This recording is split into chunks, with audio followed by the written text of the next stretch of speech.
Hello students, welcome to global online. This is Ankita Sood. Communication unit की preparation के लिए most important ये होता है कि आप प्रीवियस ईयर क्वेश्चंस और एक्सपेक्टेड क्वेश्चंस के साथ अपनी तैयारी करें।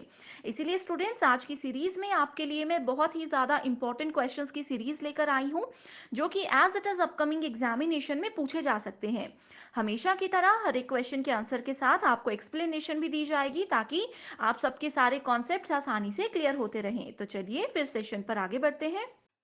स्टूडेंट्स, पेपर वन में आप सबको हेल्प करने के लिए एक कंप्लीट कोर्स में लेकर आई हूँ, जिसमें अगले 30 दिन के अंदर आपको रोज 2 से 3 लाइव लेक्चर्स के साथ पेपर से पहले 100% सिलेबस तो कवर करवाया ही जाएगा। साथ ही आपकी रिवीजन के लिए full syllabus MCQs and PYQs भी दिए जाएंगे, जिसमें कि आपको कुछ ऐसे ट्रिक्स बताऊंगी जिससे इजीली करेक्ट आंसर को पेपर में आइडेंटिफाई किया जा सकता है।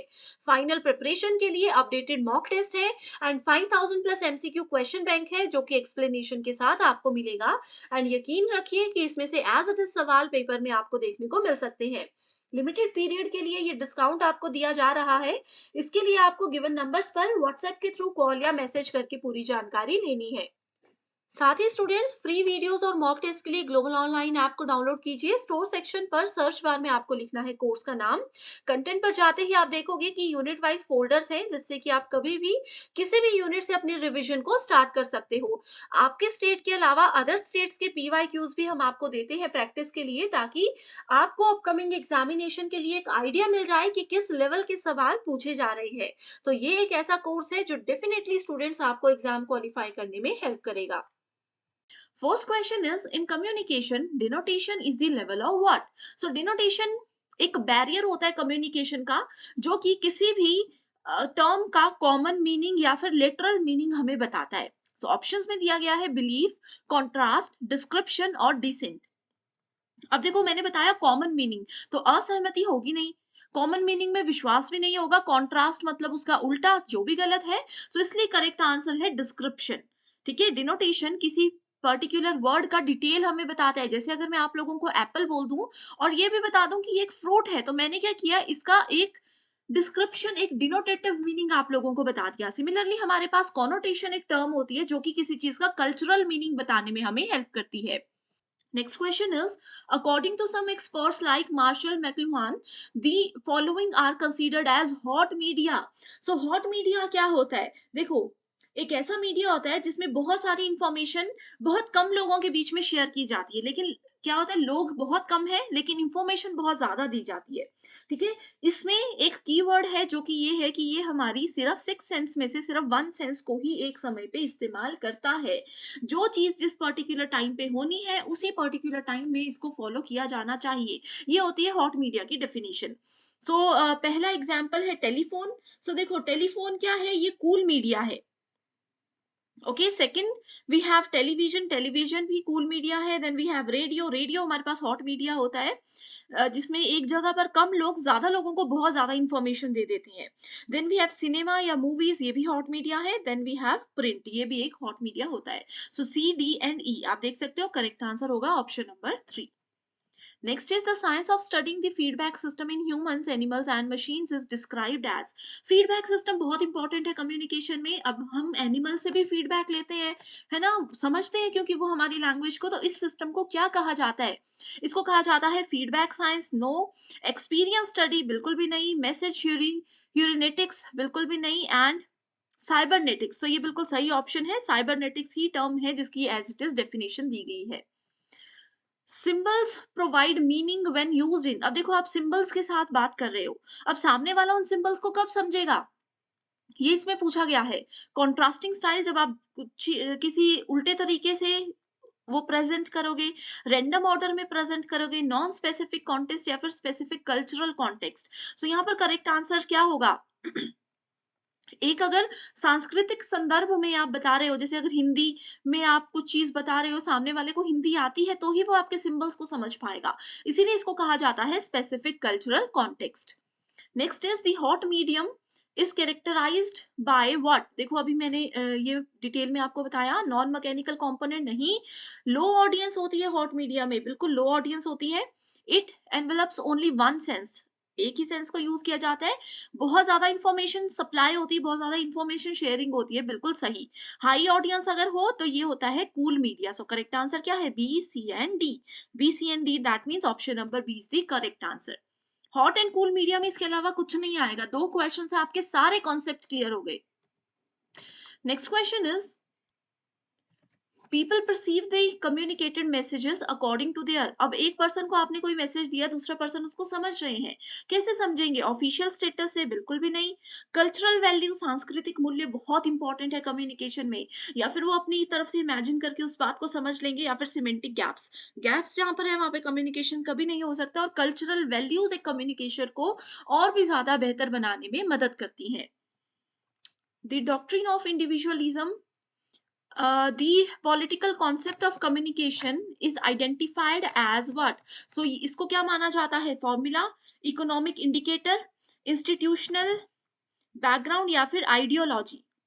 Correct answer we have is ideology, यानी कि विचारधारा।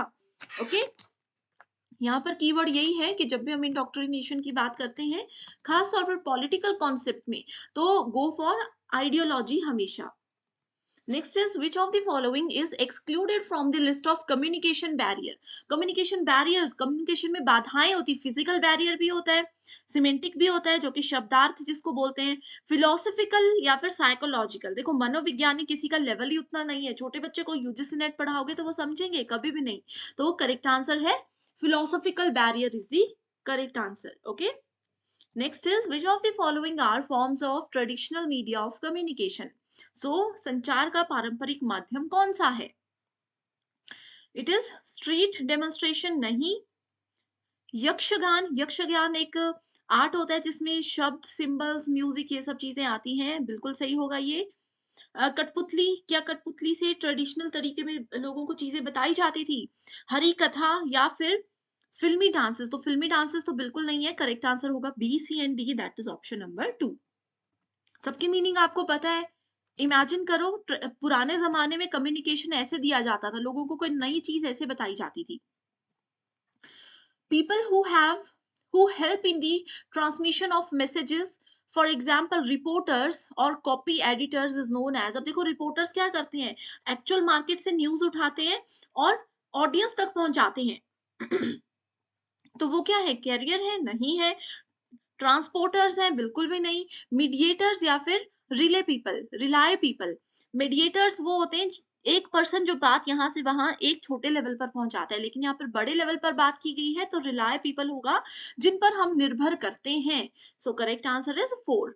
Which of the following mass media is considered less expensive and more effective than others for educational communication of non-literates? So देखो यहाँ पर मास मीडिया यानी कि बहुत बड़ा लेवल पर बहुत बड़ी ऑडियंस को किसी एक पर्सन ने इंफॉर्मेशन देनी है, जैसे रेडियो, भाषण, ये सब होता है। इसमें बोले कि कम एक्सपेंसिव है और जो लोग पढ़ लिख नहीं सकते उन लोगों के लिए ये जरूरी है। तो टेलीविजन होगा, लेकिन लेस एक्सपेंसिव है। टेलीविजन तो महंगा होता है, इसको गलत है ये। रेडियो, न्यूज़पेपर, फिल्म्स, फिल्म्स भी महंगी ही होती है एक तरीके से। सबसे सस्ता यहाँ पर लोग बोलेंगे लेस एक्सपेंसिव है तो न्यूज़पेपर मान लेते, लेकिन यहाँ पर बोले नॉन लिटरेट्स, जो पढ़े लिखे नहीं है, तो इसका मतलब है कि वो पढ़ नहीं सकते, सुन तो सकते हैं। That is correct answer is option number 2 radio. ऐसे आप लोग क्वेश्चंस के आंसर ढूंढिए, बहुत इजी है। What are the relevant strategies of effective communication in a classroom? Understanding cultural background of students, true। Clarity of speech, आप जो बोल रहे हैं उसकी समझ होनी चाहिए, आपके शब्दों में क्लैरिटी होनी चाहिए। Focused listening on both sides, teacher भी अगर अच्छे से बोले और सुने और स्टूडेंट्स भी, तो ही एक अच्छा क्लासरूम कम्युनिकेशन हो सकता है। इन्वेंटिंग कल्चरल लेवल्स, बिल्कुल गलत। और डिस्टेन ऑफ कलेक्टिंग एफर्ट्स, ये भी बिल्कुल गलत है। तो option A B C is the correct answer. बहुत इजी क्वेश्चंस हैं, बार बार रिपीट होते हैं। नेक्स्ट इज स्टेटमेंट 1 है language and other symbolic means of mass communication are social products. Okay, so इसमें कहा है कि मास कम्युनिकेशन जैसे भाषण होता है, एक पर्सन बोलते हैं और बहुत सारे सुनते हैं। उन्होंने कहा है कि लैंग्वेज और जो सिंबल मीनिंग होते हैं वो सोशल प्रोडक्ट्स होते हैं, बिल्कुल सही है। स्टेटमेंट 2 बोलती है communication media always make their audience feel comfortable. हमेशा ये कंफर्टेबल फील नहीं करती। ओके, कई बार स्टूडेंट्स या सामने वाले जो लिसनर होते हैं वो अनकंफर्टेबल भी होते हैं मीडिया के through. First is true, second is false, correct answer is 3। Next है persuasive communication does not blur the difference between truth and falsehood. So देखो ये एज इट इज स्टेटमेंट दी गई है जो कि बिल्कुल गलत है। Mass mediated communication never reflects truth. Mass media इसमें बोला है कि कभी भी सच्चाई नहीं बताते, कभी तो बताते ही है, बीच में झूठ भी हो जाता है, इसलिए दोनों स्टेटमेंट्स गलत हैं। Next is in mass communication print is considered as what. So print media को क्या माना जाता है। अब आप बोलोगे कि मैम यहाँ पर ना हॉट मीडिया का ऑप्शन है ना कूल मीडिया का ऑप्शन है, तो क्या होगा, फोक मीडियम नहीं, इलेक्ट्रॉनिक मीडियम। इलेक्ट्रॉनिक मीडियम होता है जैसे ये पीडीएफ फाइल मैं आपको दूंगी, ये आप यहाँ पर डिजिटली मेरी सेशन को देख रहे हो, that is called electronic medium, तो ये भी नहीं है प्रिंट। उसके बाद है ऑर्डिनरी मीडियम। ऑर्डिनरी मीडियम भी नहीं होता, साधारण मीडियम नहीं होता, ये मैकेनिकल मीडियम होता है कि मशीन हमें हेल्प करती है कम्युनिकेशन में, जैसे कि न्यूज़पेपर इसका एक बेस्ट एग्जांपल है। Okay, so correct answer is option number 3। Students paper 2 के फाइनल रिवीजन के लिए एक स्टडी मटेरियल हम लेकर आए हैं जिसमें आपको फुल सिलेबस पीडीएफ नोट्स के साथ हम most expected MCQs and PYQs भी प्रोवाइड करवाते हैं।